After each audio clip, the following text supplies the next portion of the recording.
BJP BRS నేతలు BC రిజర్వేషన్లకు support చేయాలి, లేదంటే కామ్గా ఉండాలి. అంతేగాని బీసీల నోటి దగ్గర ముద్దలాగే ప్రయత్నం చేయొద్దని చురకలంటించారు మంత్రి పొన్నం ప్రభాకర్.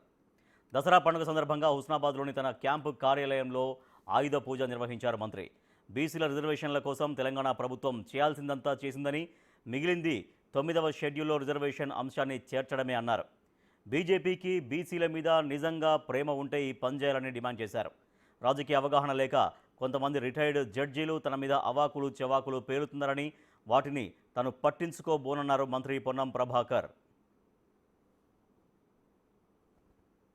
నా గురించి అవహేళనగా మాట్లాడుతారు. వాళ్ళకి జ్ఞానం ఉండాలి, వాళ్ళకి పెద్ద మనిషికి ఒక అవగాహన ఉండాలి, ఏం మాట్లాడుతుండో తెలవాలి.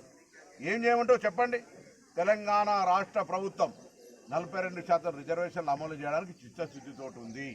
ఎక్కడ మాకు బేసిజం లేదు.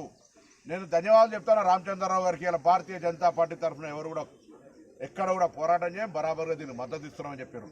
టీఆర్ఎస్ నుంచి కూడా అటువంటి ప్రకటన రావాలి. శ్రీనివాస్ గౌడ్ ఒకటి మాట్లాడతాడు, జగదీశ్వర్ రెడ్డి ఒకటి మాట్లాడతాడు, ఈటెల రాజేందర్ ఒకటి మాట్లాడతారు, జస్టిస్ ఈశ్వరయ్య ఒకటి మాట్లాడతారు. జ్ఞానాలు లేవా మీకు? కనీసం అవగాహన లేదా?